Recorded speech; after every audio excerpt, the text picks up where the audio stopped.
Dear audience, अस्सलाम वालेकुम। अरस्तु का एक कॉल है, we are what we repeatedly do, excellence is then not an act but a habit.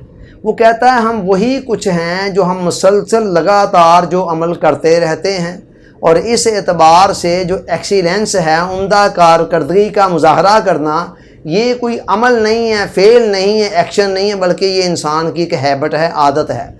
किसी भी काम को जब इंसान इब्तिदा में करता है ना, दूर से देखता है तो उसका करना उसको बड़ा मुश्किल दिखाई देता है। आप देखें ना, जब बच्चा नया नया चलना शुरू करता है तो किस तरह बेचारा एक एक कदम कितना सोच सोच कर उठाता है, और लरजते कांपते टांगों के साथ वो आगे बढ़ता है, और फिर कभी गिर पड़ता है, कभी संभल जाता है।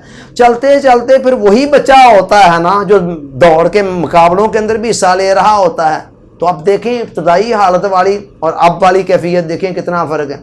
इसी तरह जब हम ड्राइविंग सीखते हैं तो इब्तदा के अंदर कितना मुश्किल होता है। गलती से जनाब हम गियर की बजाय ब्रेक के ऊपर रख देते हैं पाँव, या और इस तरह का रेस देने की बजाय ब्रेक लगा देते हैं, वगैरह वगैरह। कई इस तरह की छोटी मोटी इब्तदा के अंदर ब्लंडर्स होती हैं। बाद में वो हामी होते हैं जो गाड़ी ड्राइविंग करते हुए साथ फ़ोन पे बातें कर रहे हैं, सुन रहे हैं, कोई और कई मामलात को देख रहे हैं, और सारा मामला ऑटो पर चल रहा होता है। तो किसी भी मामले के अंदर जब हम इब्तिदा में किसी काम को करते हैं तो मुश्किल, चलते चलते जब हम जो उसको तकरार के साथ, तसलसल के साथ करते हैं तो वो एक आदत बनती है। जब आदत बनती है हम उसके यूज़ टू हो जाते हैं, फिर वो ऑटो पे चला जाता है और हमारे लिए वो काम आसान हो जाता है। अगर आप गौर करें तो माइंड साइंस का ये कहना है कि सुबह से लेकर शाम तक हम जो काम भी करते हैं ना, तकरीबन 80% होते हैं जो हमारी आदत की वजह से आसानी से होते चले जाते हैं। मसलन खाना पीना, सोना, जागना, बोलना, चालना,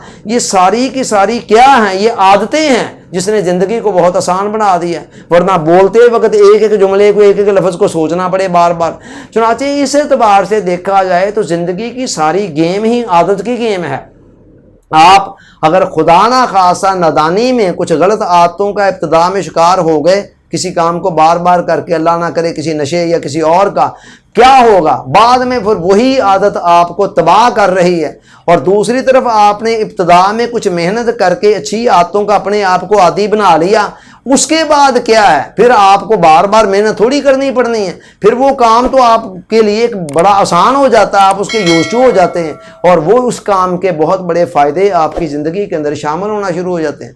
अरस्तु कह रहा है कि ज़िंदगी का सारा मामला ही आदत का है, और हम वही कुछ हैं जो बार बार करके हमारी आदत बन जाती है। और इस एतबार से वो कहता है ज़हीनो फ़तीन होना और बहुत ज़्यादा कोई किसी कारकर्दगी का हामिल होना, ये कोई फ़ेल नहीं है, अमल नहीं है जिस पर हमें बार बार कोई मेहनत करनी पड़ती है। वो तो फिर बंदा यूज़ टू हो जाता है, ऑटोमेटिकली होते चले जाते हैं। Thanks for watching.